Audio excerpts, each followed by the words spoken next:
Why did you decide to put that in this book? So I actually have a gentleman that I work with. He's a part owner of the Dodgers now. Okay. He's with Guggenheim, a capital private equity group. And I grew up in Argentina, and there's a story about it. And it talks about bullying. And he said whenever he would move to a new school, the first thing he would do is he'd find the biggest bully there and he'd pop him in the face. And wow. And I wrote, like you. Yeah, just to establish himself. But it goes deeper, and the book breaks it down as like a bully is really symbolic of fear, because everybody's got fear or something that they're afraid of. So instead of running, go right towards it, pop it, and all of a sudden now you're starting to groove. So it's I use different stories throughout the book. Why is it the Nolan Ryan Award? I mean, I could see you're going to get a strength and conditioning award. I get it. To me, I would find a guy. If we're going to name it after next Schwarzenegger exactly, man. I got to get a guy. I mean, I look at Nolan, I get it. You know, he's still pitching, probably getting people out. Yeah. But I would look for like a guy who's like all built and strength and all that kind of stuff. So how does Nolan Ryan get that award named after him? The symbol of endurance and the symbol of strength and power.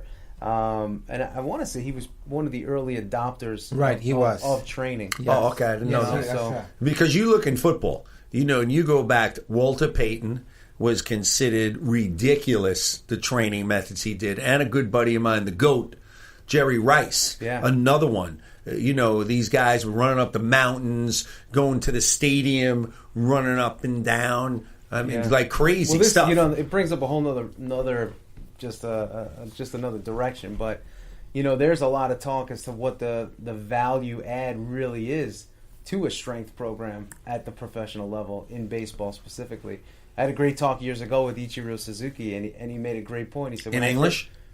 In English. Okay. When I first, Jim, just checking, making sure. Yeah, when he first came here from Japan, they got him an American training program. He got bigger, he got stronger, and he got worse. He said he felt achy and he had pains and he felt like his injury risk was much higher. So then he went back to Japan and started using all these different methods, special machines and just movement oriented. Right. A lot of the Yankees told me, and you guys would know better than me, in batting practice, he would hit bombs. One after the next. Like that guy really could have been a 3, 4, 5 hitter, and he led off and did it. I heard he hit bombs. Right here, our boy who played Reggie, and we haven't even spoke to him yet because I know you're very busy. But he works out. If you look at him, this guy works out. I mean, I don't know what you can do for him, but this guy's in shape, right? I mean, you're working out. Yeah, I try to do the best I can. Yeah, you're doing a pretty good job at the best you can. Let me just ask you this. How much? Oh. How much what? The book. So, $19.99.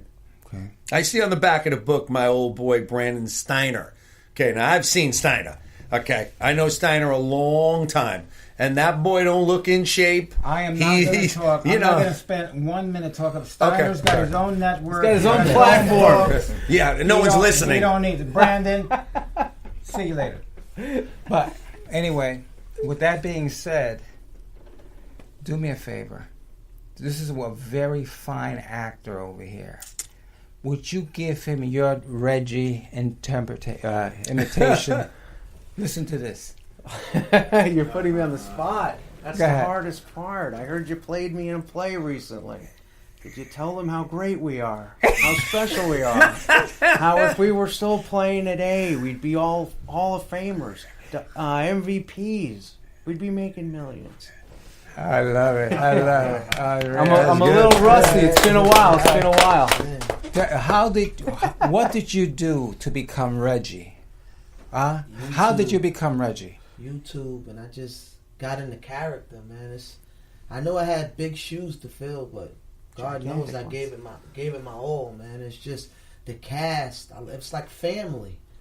And one day, Ray texts me. And I'm looking at my text. I'm like, what is he saying? He sent me a picture of Reggie Jackson. And underneath it said, I want to thank you for playing me so well. And I looked at my phone. I had to take a double take. I'm like, is this from... I'm like, wow. And Reggie. Tears came to my eyes, man. So it's... wow. Okay, so let me ask you. I want you to sit next to Dana. Would you guys switch for me? Okay. We'll just sit next to Dana, because I want to send this to Reggie. Okay, I want to make sure that Reggie watches this. Okay, now there was a scene in the play whereas Thurman Munson dies, and we're in the clubhouse, and Reggie had to cry. And I want you to give our audience, you've just been told Thurman has died. George Steinbrenner is telling everybody how he died, and all of a sudden he breaks up, and then Reggie breaks down. Give it to us.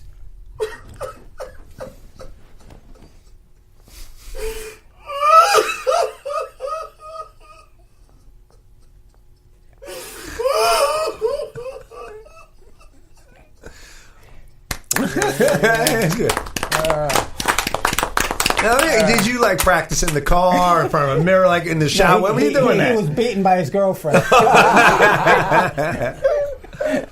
It was a good time, man. I love the cast. Like I said, it's like family, man. And Ray is my hero. It's like Robbie Drumenhauser introducing me to Ray for the second time at my job. I'm working. And every time I would see Robbie, I was like, listen, I know you're telling me about your son. He's doing this. Anytime you get an opening, if you need anything. And then he introduced me to Ray for the second time. Because Ray came to my job about 4 years ago and gave like a motivational speech. And he did? Yeah, it was like a speech about him coming up and how he became the bat boy for the Yankees. And everybody in the room was like, wow.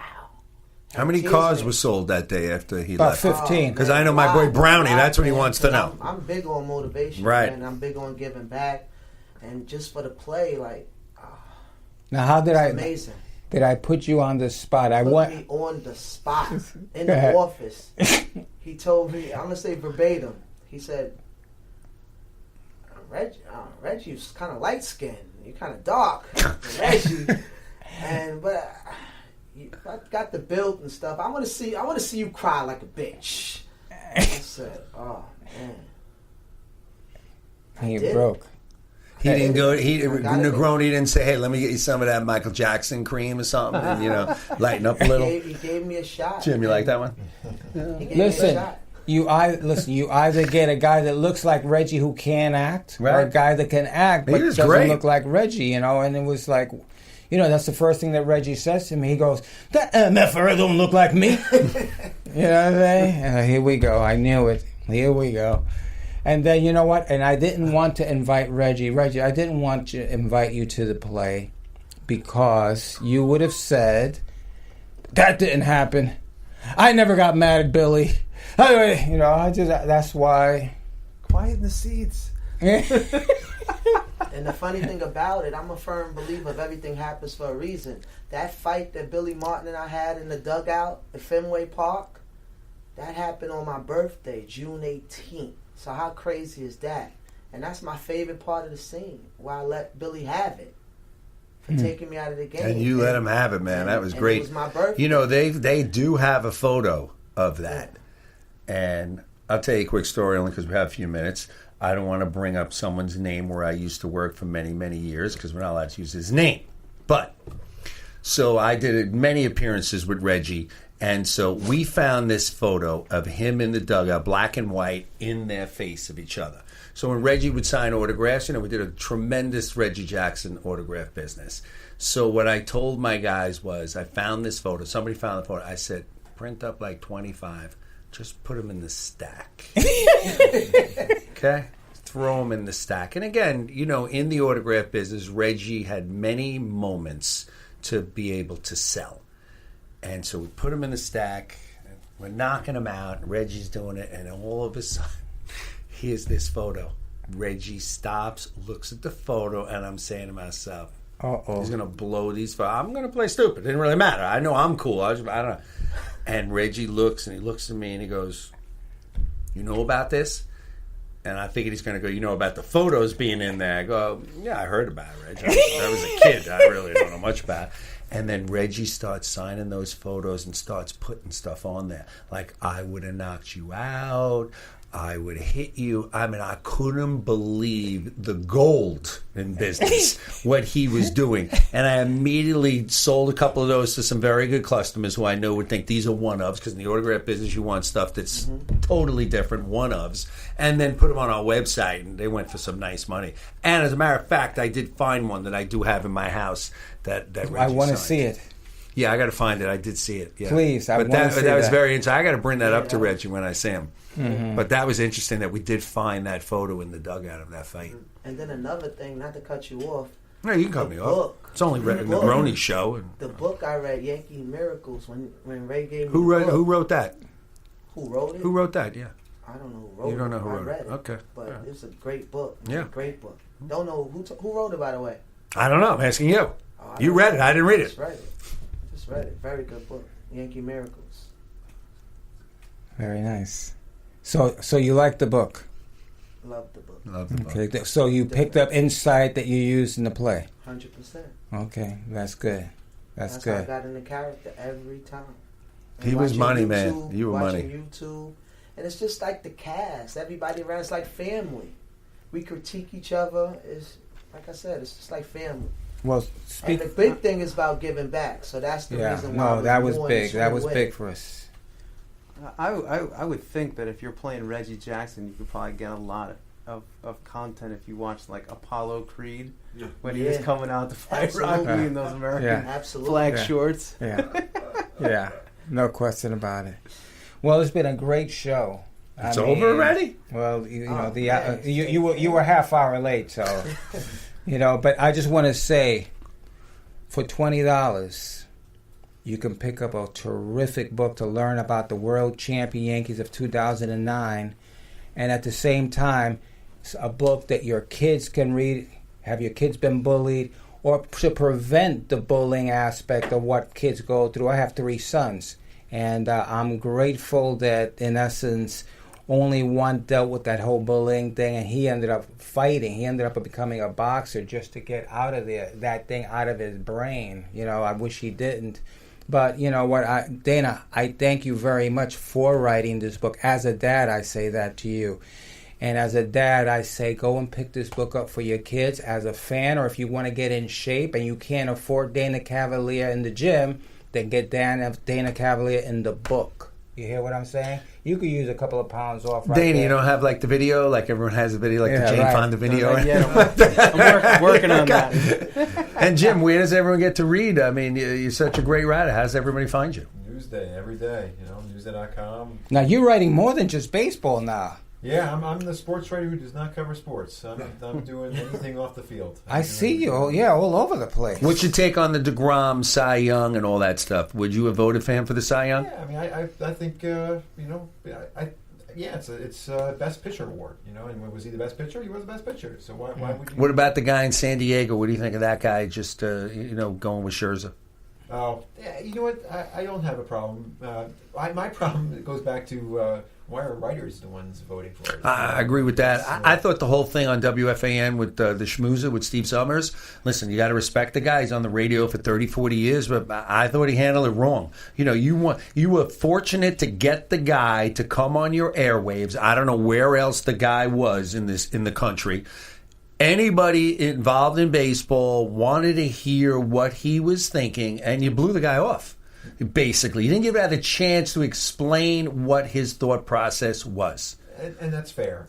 The one thing, and I'll give the writer credit, because in that certain scenario, you want to be accountable. You have to be accountable. Yeah. I remember when I did vote for awards my first 3 years on the beat until I decided against it. In my first year in 2004, I voted for Rookie of the Year. And I looked at the numbers, and I voted for this 30-some-year-old reliever from Chicago, Shingo Takatsu, I believe his name was. Ended up doing very little in his career after that. But I thought he had the best best year of any rookie. And it ended up being won by Bobby Crosby, this Oakland shortstop. Right. And he won it with all but one first-place vote, which was mine. And when I remember when the vote came out, I was like, I didn't think I was making that controversial a pick. And I got a call from a writer from I guess Oakland. Oakland, wondering why I didn't vote, and I explained. And they said, "Was this retribution for the previous year, I guess Matsui did not win Rookie of the Year, and people held it against him that he was a rookie, but he was the best Japanese player coming over at that time. It's a retribution, But at the same time, like I thought it was asinine to be